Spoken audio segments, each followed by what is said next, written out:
To week team Greater Noida session based on 5S।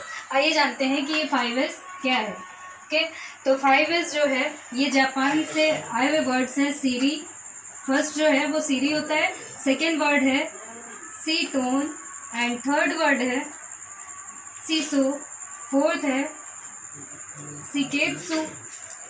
सिकेत्सु और fifth word जो है वो है सीत्सुके। ओके, तो ये 5 वर्ड्स हैं हम लोगों के, और इसका नाम 5S कैसे पड़ा, तो क्योंकि ये 5 वर्ड्स एस से मिलके बने हैं, सब में एस से स्टार्ट हुआ है, तो इसलिए हम लोग इसको 5S भी नेम देते हैं। और जानते हैं कि इसका यूज़ कहाँ होता है, तो इसका यूज़ जो है ऑर्गेनाइजेशंस में, इंडस्ट्री में, फैक्ट्रीज में करते हैं हम लोग। तो इसको मीन्स वहाँ पे जो है प्रोडक्ट की क्वालिटी को बढ़ाने के लिए, टाइम की बचत करने के लिए और सेफ्टी को बढ़ाने के लिए हम लोग मेनली इन 5 वर्ड्स का यूज़ करते हैं। ओके, तो आइए लेते हैं कि फर्स्ट वर्ड क्या है। फर्स्ट है हम लोगों का सीरी। सीरी को हम लोग बोलते हैं इंग्लिश में सॉर्टिंग।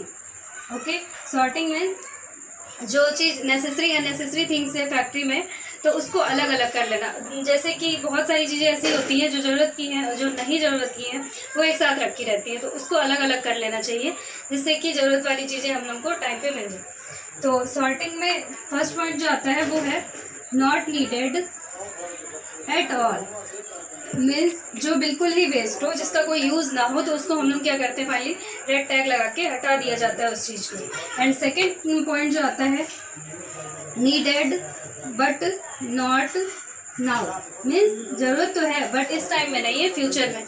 सपोज दैट हम लोग ठंडी के दिनों में कंबल का यूज़ करते हैं, अगर भाई गर्मी का सीज़न आ जाता है तो उसको हम लोग हटा देते हैं, या तो अलमारी में रख देते हैं या फिर कवर्ड में रख देते हैं, और दोबारा फिर से जब ठंडी आती है तो उसी कंबल का हम लोग फिर से यूज़ करते हैं। तो इसी तरह फैक्ट्रीज में कुछ चीज़ें ऐसी होती हैं जिसका उस टाइम के लिए नहीं यूज़ होता है बट फ्यूचर में कुछ यूज़ हो सकता है, तो उसको भी अलग कर देना चाहिए। एंड थर्ड पॉइंट जो आता है वो है needed but not here, means ज़रूरत तो है लेकिन इस जगह पे नहीं है, कहीं और है। जैसे कि हम लोग मतलब अपने घरों में ग्रॉसरीज रखते हैं किचन में, तो वो लोग क्या है कि जैसे लोग अगर उसे बेडरूम में रख दे तो ये तो बिल्कुल ठीक नहीं होगा। तो ग्रॉसरीज किचन में रखने वाली चीज़ है, तो हम लोग उसे बेडरूम में नहीं रख सकते, किचन में ही रखेंगे। इसी तरह से जो जहाँ ज़रूरत की चीज़ें होती फैक्ट्री ऑर्गेनाइजेशंस में, उसको वहीं रखना चाहिए, इधर उधर नहीं रखना चाहिए। इसमें ये है। एंड जो फोर्थ पॉइंट आता है हम लोगों का फ्रेंड वो है needed but not so much quantity, means ज़रूरत तो है लेकिन ज़्यादा क्वांटिटी में इसकी ज़रूरत नहीं है। जैसे कि हम लोग बेसिकली घरों में, सभी के घरों में दूध का इस्तेमाल होता है, मिल्क आता है, तो हम लोग उसको डेली बेसिस पे लाते हैं, मीन्स मंथली या 15 डेज़ के लिए नहीं लेते हैं, बिकॉज अगर उसको ज़्यादा दिनों के लिए, वो लॉन्गर टाइम के लिए वो सही नहीं रहता है। इसीलिए तो फैक्ट्रीज में भी हम लोगों को कुछ चीज़ें ऐसी होती है जो लॉन्गर टाइम के लिए नहीं होती है, तो उसको लिमिटेड लेना चाहिए, ज़्यादा नहीं रखना चाहिए। तो ये कुछ पॉइंट्स थे। और ये जो मतलब जो बिल्कुल ही वेस्ट होता है, जो बिल्कुल अननेसेसरी थिंग्स होती हैं, उस पर हम लोग रेड टैग देते हैं। रेड टैग में क्या होता है कि एंट्री करनी होती है हम लोगों की कि उसमें क्वांटिटी कितनी है और क्या, मतलब जो वेस्टेज है उसमें, वेस्ट जो है तो उसका हम लोग क्या मतलब क्यों वेस्टेज में उसको अननेसेसरी थिंग में उसको दिया गया है, और भी बहुत सारी चीज़ें, तो ये इसको हटा दिया जाता है। जैसे कि हम लोग घर में डस्टबिन, लाइक अ डस्टबिन होता है, क्योंकि घर का जो कूड़ा कचरा होता है हम लोग डस्टबिन में डाल देते हैं, इसी तरह फैक्ट्रीज में रेड टैग दे दिया जाता है। और फिर जो गार्बेज वाला गार्बेज ले जाता है, फिर वो बाद में देखता है कि इसमें से वो भी छांट लेता है कि क्या रिसाइकलिंग करने वाली है, क्या डिकम्पोज करने वाला है।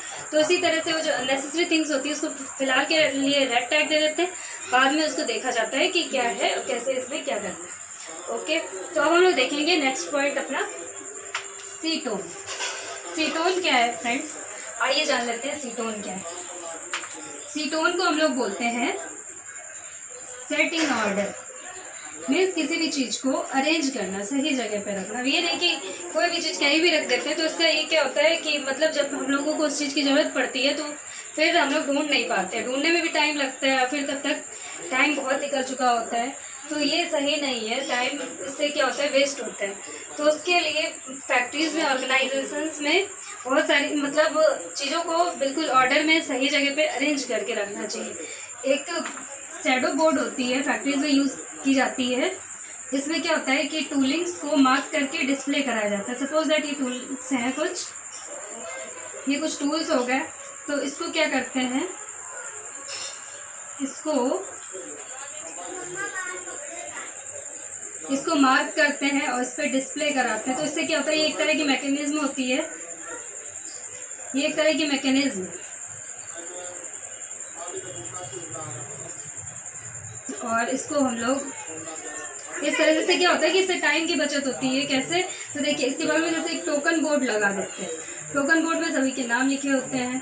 जिसको भी, जैसे किसी को इसमें से किसी हैमर की नीड हुई तो वो जाएगा अपने नाम का टोकन लेके और यहाँ से टूल बोर्ड से हैमर उठाएगा और अपने नाम का टोकन बोर्ड लगाएगा। उसी टाइम अगर और किसी पर्सन को हैमर की नीड हुई तो वो जाएगा फिर हैमर के पास, लेकिन टूल बोर्ड में देखेगा कि हैमर तो है नहीं, इसके लिए किसी और का नाम है, तो नाम हटाता है, नाम लेता है और नाम में फिर वो डायरेक्ट उसी इंसान से कांटेक्ट करता है, फिर उसे इधर उधर ढूंढने की नीड नहीं होती है। तो इस तरह से इसका भी यूज़ किया जाता है। ये एक विजुअल मैकेनिज्म होती है और इससे टाइम की भी बचत होती है। तो इस तरह से कुछ अरेंज करना चाहिए, जिस तरह से भी आपको पॉसिबिलिटी लगे, बट कोई भी चीज़ हो उसको अरेंज करके रखना चाहिए, इससे टाइम की बचत हो जाती है। अब हम लोग थर्ड पॉइंट ले लेते हैं, सीसो। सीसो क्या है, क्लीनिंग।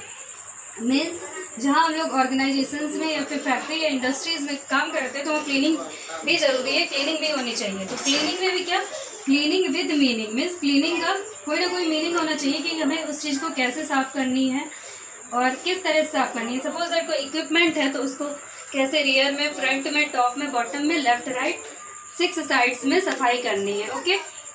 और कैसे सफाई करनी है ये ध्यान में रखना चाहिए।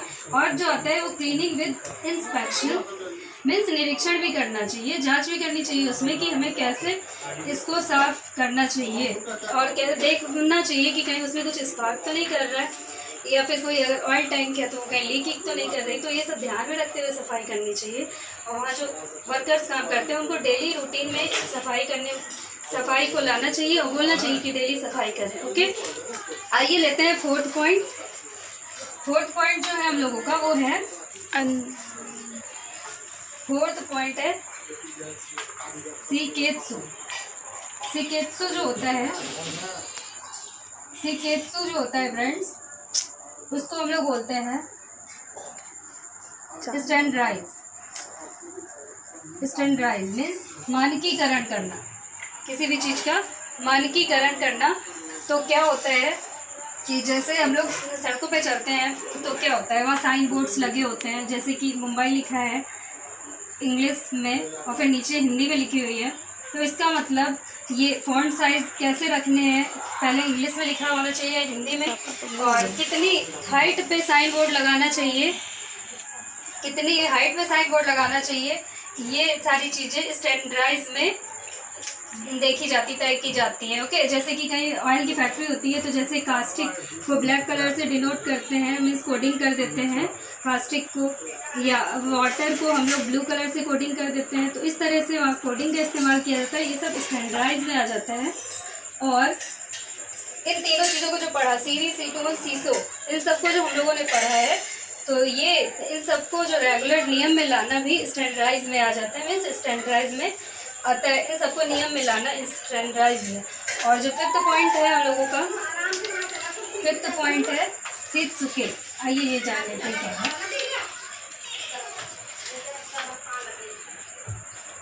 शित्सुके।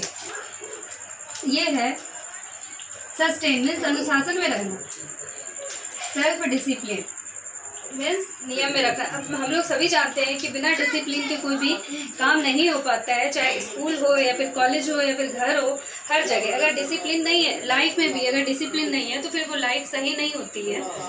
तो डिसिप्लिन होना ज़रूरी है। तो कोई भी ऑर्गेनाइजेशन हो या इंडस्ट्री हो, वहाँ पे डिसिप्लिन होना चाहिए। वर्कर्स को मोटिवेट करते रहना चाहिए टाइम टाइम पे, और ट्रेनिंग देते रहना चाहिए कि कैसे हम लोगों को क्लीनिंग करनी है, कैसे हम लोगों को सॉर्टिंग करनी है, कैसे अरेंज करना है थिंग्स को। और स्टैंडर्डाइज में तो यही सारे को फॉलो करना ही स्टैंडर्डाइज है। और इस तरह से ट्रेनिंग देते रहना चाहिए, मोटिवेट करना चाहिए वर्कर्स को वहाँ के। और अगर प्लांट्स बड़ा है तो उसको अलग अलग जोन में डिवाइड कर दें और ये फाइनल कर लें कि यहाँ का जोनल लीडर कौन बनेगा। इस तरह से भी हम लोग वर्क को कर सकते हैं। और जो इसके बेनिफिट्स अब देख लेते हैं क्या है।